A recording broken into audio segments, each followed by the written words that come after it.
For your love. For your love.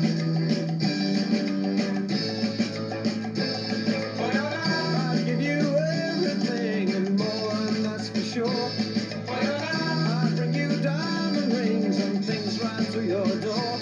For your love. To thrill you with delight. I'll give you diamonds bright. There'll be things that will excite and make you dream of me at night.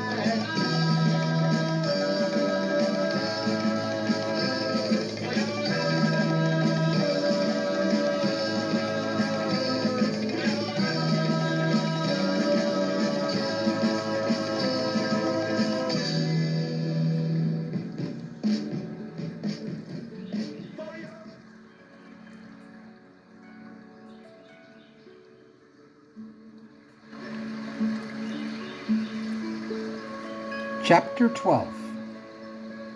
The Aftermath. Ilana. Sheila, that mummy was huge. Now I get why you said if they die, they die. Why on earth did you create such a powerful creature for them to battle? Sheila. Mostly because I wanted this to be a challenge, but also because of their undead slaying sword.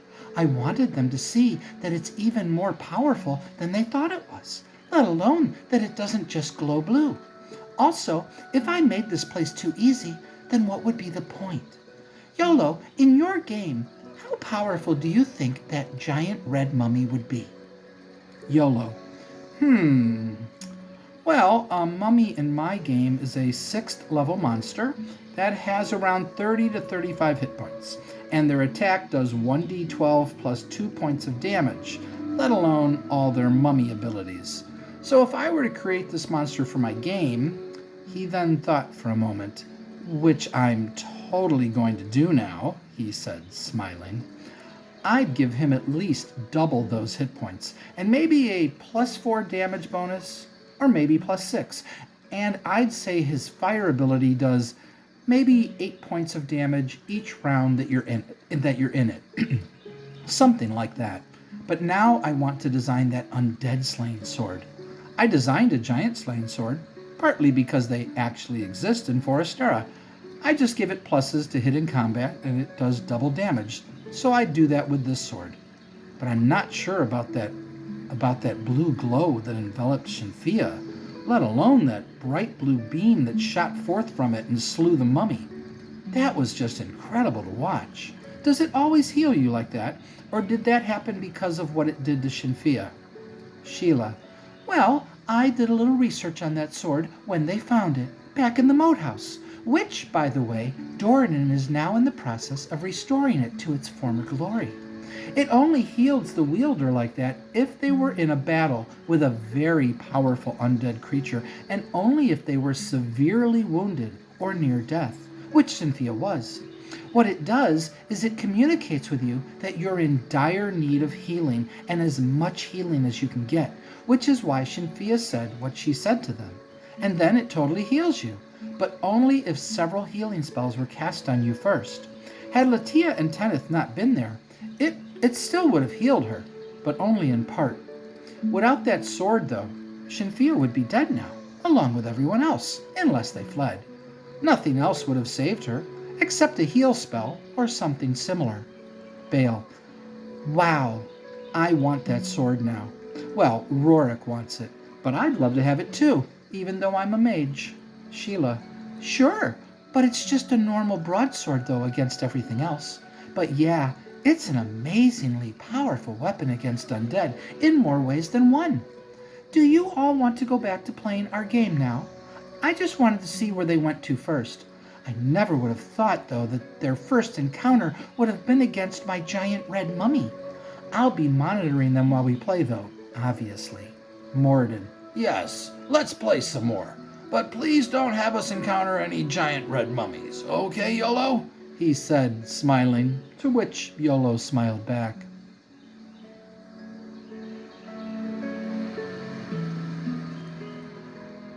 Lightmane. What? The green door. You're sure? Phileas. We almost ran through it too, but when we saw them all run through it, We both stopped and then looked at each other, and then we both decided to try to run around it and attack it from behind. But then Shinfia killed it, and here we are. Kenneth, so you stopped because you saw them run through the green door? Why were you running?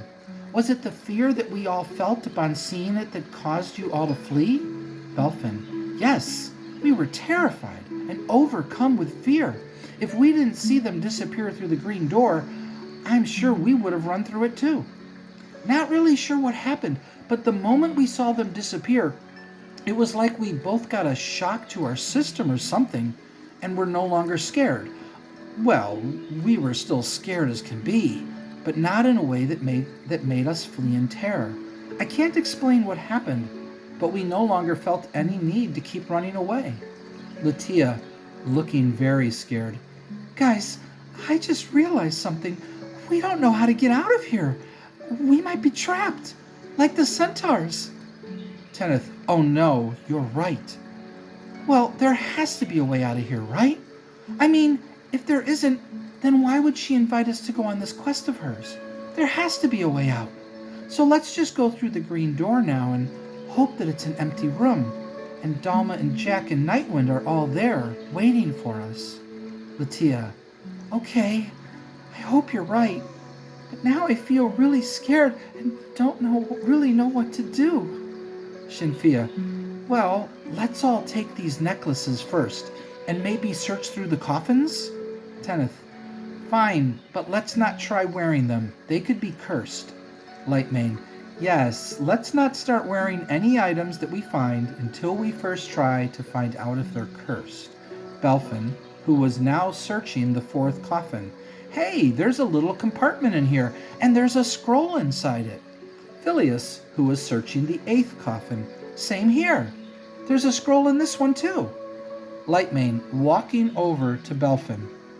Kenneth, you don't have a detect curse spell by any chance, do you? Kenneth, no. I think we're just going to have to cast detect magic and read magic and hope they're not cursed. Lightmane, great. We need to get going. I don't know what we'll do, though, if they've already gone through another door. Kenneth checked the scrolls as carefully as he could, cast Read Clerical Magic, and looked at them. Guys, there are 2 spells on this scroll, and you won't believe what they are. Heal and Raise Dead. And this other scroll has 7 spells. Command, Divination, Conjure Animals, Spiritual Hammer, Resist Fire, Cure Critical Wounds, and Blade Barrier. This is awesome! Resist Fire sure would have been nice to have against that giant red mummy. But this is great. Obviously, I'll carry them, and I'll read through them all later, unless I need to try casting one at some point. How about the other coffins? Anything? They all looked through the other coffins as quickly as they could, but found nothing else within. So they all walked through the green door, but no one even thought about grabbing a rope this time.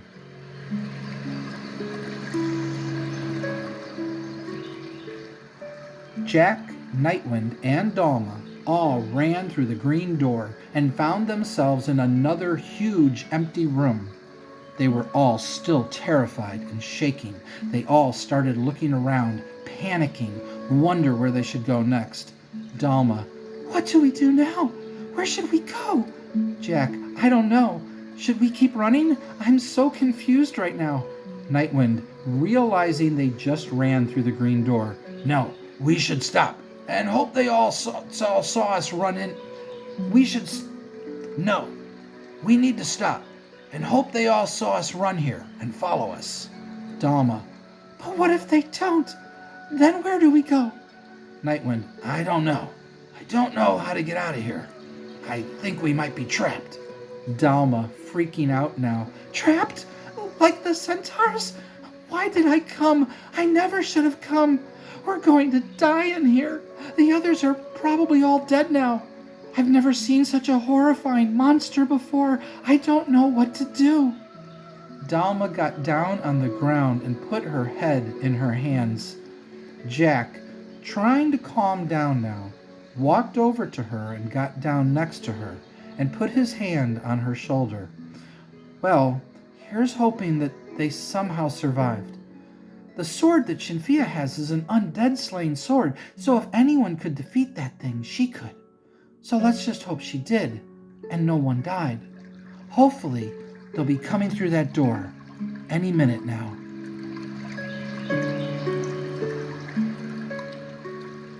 Kurth. So, where were we? Bale. We were talking to Corwin, and now that we've read some of that book, Yolo said that was him telling us all about Amber and about who he is in Amber. I swear, he's almost like a god, it seems. Ilana. So are we all going to travel to that forest now and look for goblins or orcs? Harag. I won't fight goblins, but I know where the orc lair is. How about I just take you all there? I'll gladly fight orcs with you. I'm a pretty tough goblin, so I can handle an orc okay. 2 could be a problem, though. I don't think I could take 2. Sheila.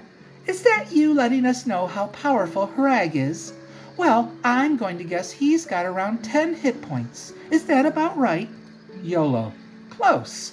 He has 9 hit points, while most goblins usually have around 5 or 6. Ilana, smiling.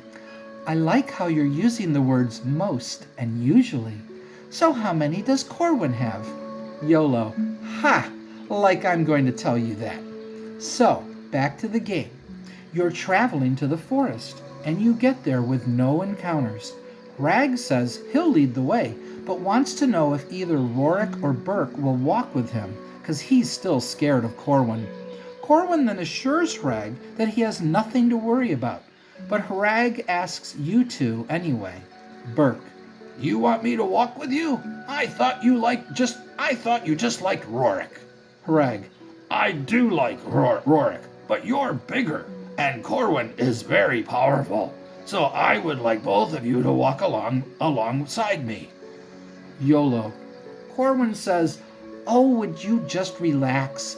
Give you my word that I won't attack you unless you attack one of us or try to steal stuff and make a run for it, okay?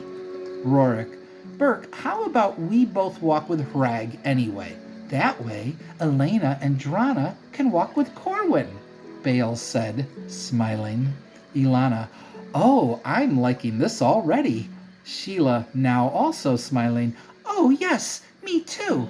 Hey, let's flirt with Corwin. Oh, wait, I'm a dwarf. He won't be interested in me. But Elena, on the other hand, could stand a chance. I mean, Tienin and Latia fell in love, so maybe you and Corwin will fall in love. Yolo.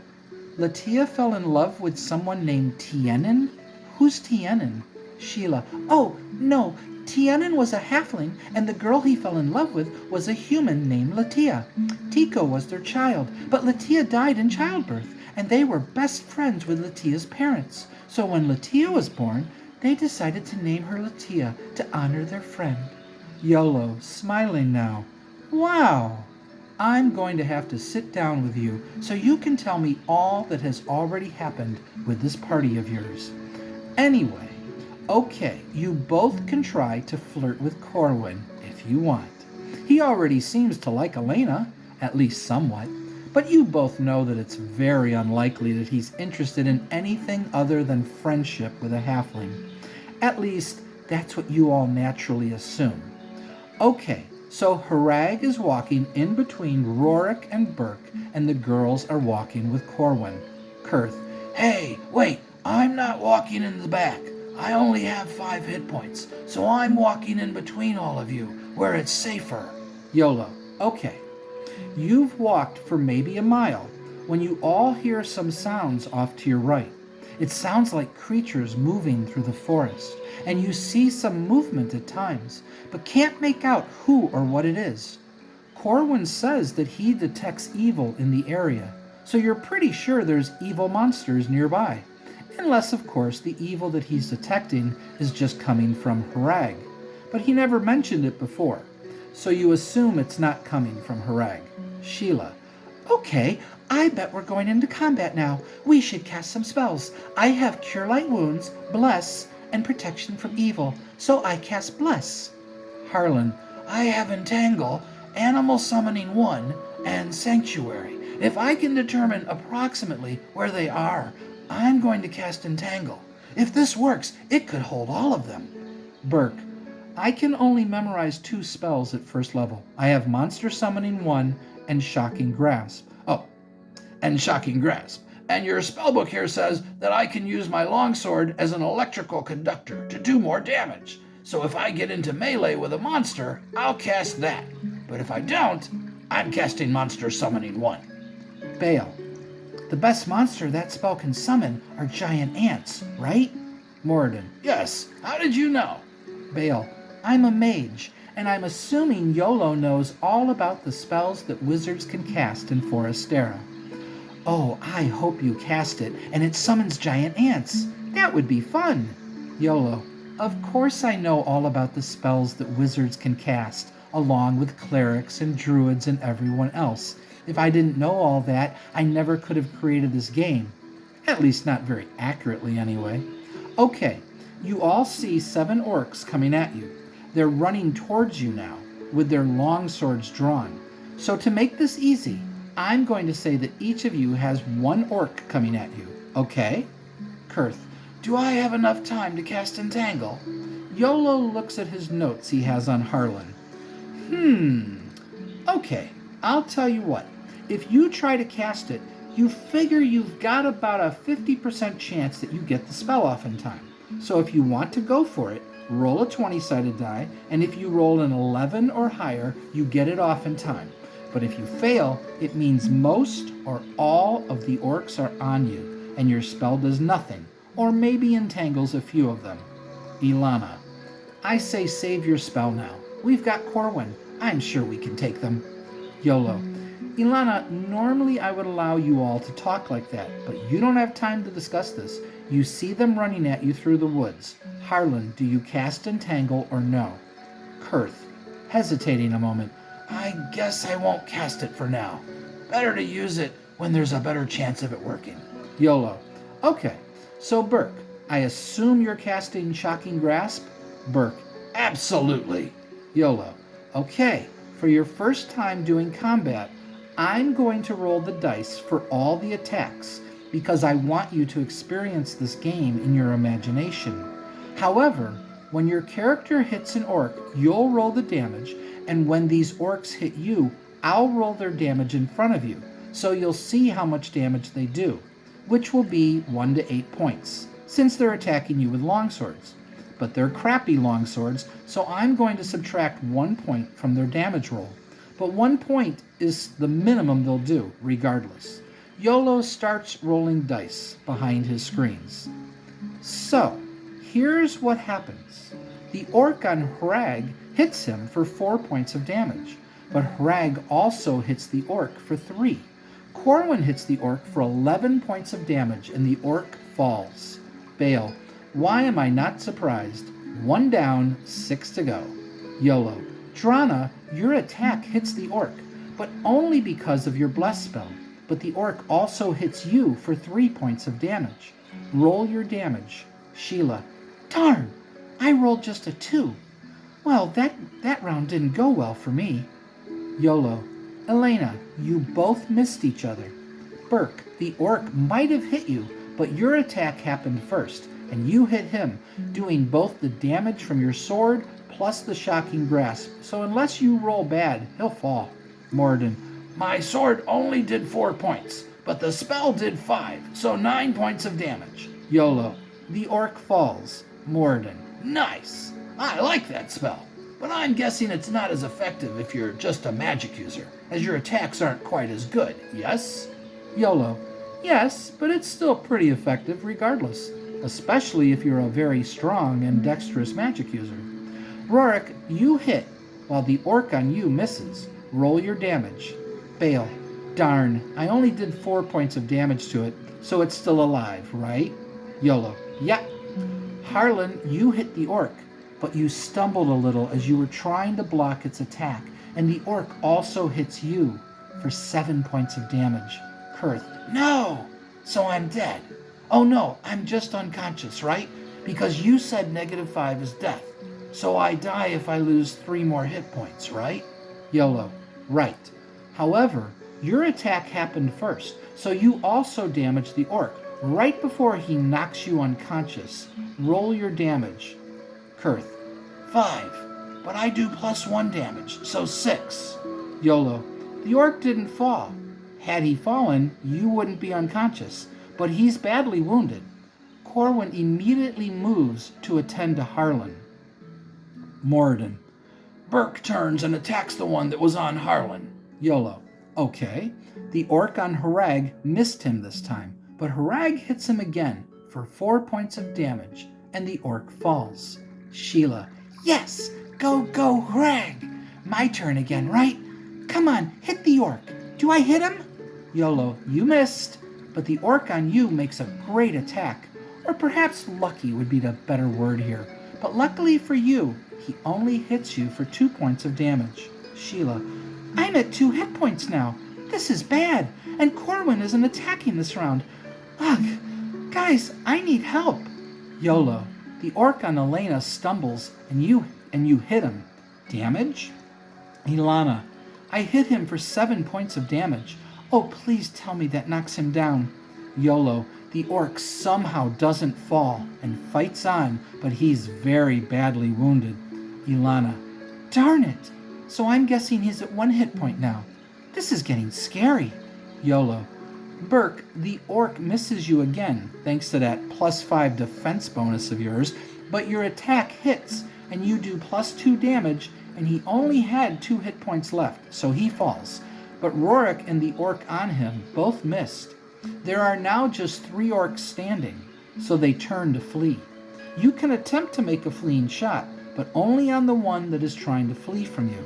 So Drana attacks and hits. He's at 6 hit points, so let's see if your attack drops him. Sheila. I rolled a 6. Yes! Oh, I feel a lot better now. YOLO. Okay, Elena, your fleeing shot missed, but Rorik's hit. You do +1 damage, and he has just 4 hit points left, so if you roll a 3 or higher, the orc falls. Bale. He falls. I rolled a 7. Yes! This is fun. It actually feels like we're really in a battle with these orcs. YOLO. I know. It's cool, isn't it? The one fleeing from Elena has just 1 hit point, but Corwin fires a dagger at it, and it hits. So that orc falls too. Sheila. Oh, good. We bind wounds and do the healing stuff on me and... Who else took damage? YOLO. Harag did. Sheila. Fine. Drana says to Harag, okay, Harag, I'm going to bind your wounds, okay? Then I'm casting Cure Light Wounds on myself, since Corwin healed Harlan, right? YOLO. Yes. You're now at 0 hit points, Harlan, so you're conscious, but you can't walk or do much of anything. Harag says, Thank you so much. See, I told you I can take an orc. YOLO then looked at Sheila. Your spell healed just 2 points out of the 5 points of damage that you took, but that's about all you expected it to do. Cure Light Wounds will never heal you to full, and it usually only heals about 1/3 of your wounds. Also, because of your proficiency in healing, Harag healed 1 hit point, so he's just slightly wounded now. Bale. YOLO, I just saw this entire battle in my mind. I don't think I ever want to stop playing your game. Sheila. Me neither. The imagery this game generates is fascinating. I almost felt like I was a dwarf, and I was actually in a fight with an orc. Your game is great. Thank you so much for coming over to play test it with us. I'm having way too much fun, though. Morden. I very much want to keep playing, but my avatar just contacted me. More problems in the mountains with those giants, so I'm going to have to leave for now. Perhaps we can all meet up again, say in a week or 2?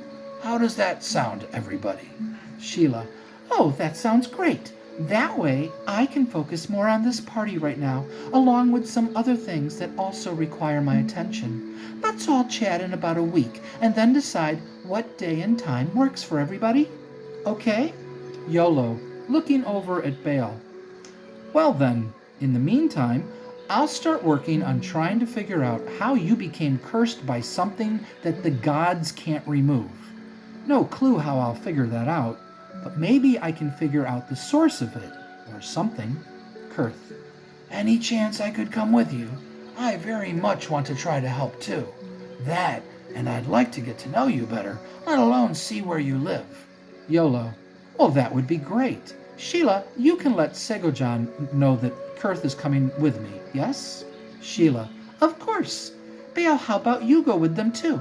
That way you can all get to know each other better. Just contact me when you're ready to come back and I'll teleport you back. Everyone said bye, and Ilana and Moradin both teleported back to their realms, while Sheila teleported Yolo and Kurth and Bale to the realm of the gnome god, Segojan, Earthcaller, which is where Yolo now lived. Sheila, looking over at her very large vision screen. Well now, let's see how this all plays out. Sheila then got up, walked over to her beautiful couch, sat down, and turned on her vision screen. And once again, continued her observations. Nightwind, Jack, and Dalma all just sat there and waited. But no one came through the green door. Dalma panicking again. They haven't come yet. That means they're dead, and that means we're going to die too. Jack, that doesn't mean they're dead. If Shinfia's sword killed that thing, then they're probably searching through those coffins, which might take some time. I'm sure they'll try the green door first, since that's the door we all said we were going to go through next. And luckily for us, it was the door that was in our path when we turned and fled in horror. So let's just wait and give them some time. Nightwind. Yes, but how much time do we give them before we leave? I say we keep going through the green door now, yes? Dalma. What does it matter? If they're dead, what chance do we possibly have of surviving? And even if they come through, how are we going to get out of this place? Jack and Nightwind both sat down on either side of Dalma and tried to help her stay calm, but they were starting to worry themselves. But after a little while longer, the party finally came through the green door and saw them all sitting in the middle of the room. The floor is stone, by the way. I think I forgot to mention that earlier. The floor where the gnomes were is the only room, so far, that has a dirt floor. So far. Lightmane. Oh, thank goodness. You're all here. I cannot tell you how glad we all are to see that you stopped running. The battle we just had was unreal, though. Shinfia almost died, but her sword started glowing white as she laid unconscious. It then healed all of her wounds. It also shot forth a blue streak of energy that destroyed that thing. Without that sword, though, I think we're all dead now. Unless we all ran with you, which we probably would have done, now that I think about it. All of a sudden, they heard a woman's voice.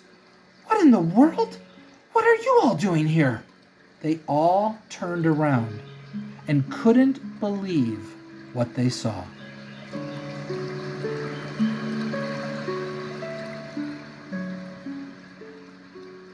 Raisha. I'll go first. Jilgrath, looking uncertain. Are you sure?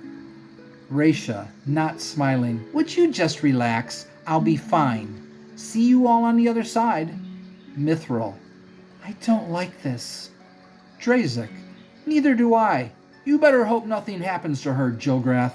Jilgrath, looking angry now. Or what? Don't make idle threats towards me, Drazek. I don't like being threatened, so just back off. Drazek. Fine. I'm going next. Send the priests next, followed by Mithril. You bring up the rear. Jilgrath. What did I say about telling me what to do? I'm in charge here, got it? Now get going. Drazek mockingly saluting Jilgrath. Yes, sir. Mithril, looking at Jilgrath. I hope you know what you're doing, because I don't like this one bit. Jilgrath, not smiling. Just shut up and get going already. Mithril. Fine. Jilgrath, shaking his head.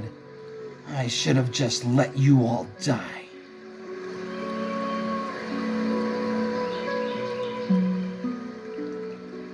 Latia. Raisha? You're alive? Everyone couldn't believe what they were looking at. Behind Raisha were two clerics, and behind them they saw a warrior come through who looked very familiar.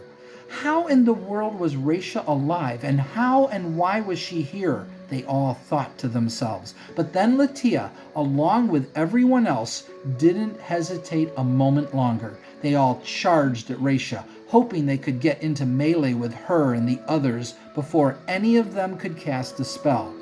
As they were running towards them, a woman came through the green door who looked just like the wizard that they fought in Talona's temple.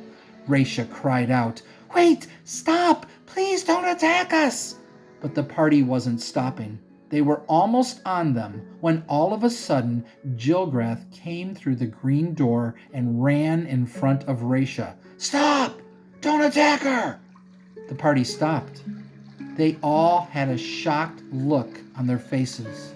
They couldn't believe it was Jilgrath. But that wasn't the most shocking thing that they saw. Raisha now had her arms around Jilgrath, and Jilgrath had one of his arms around Raisha.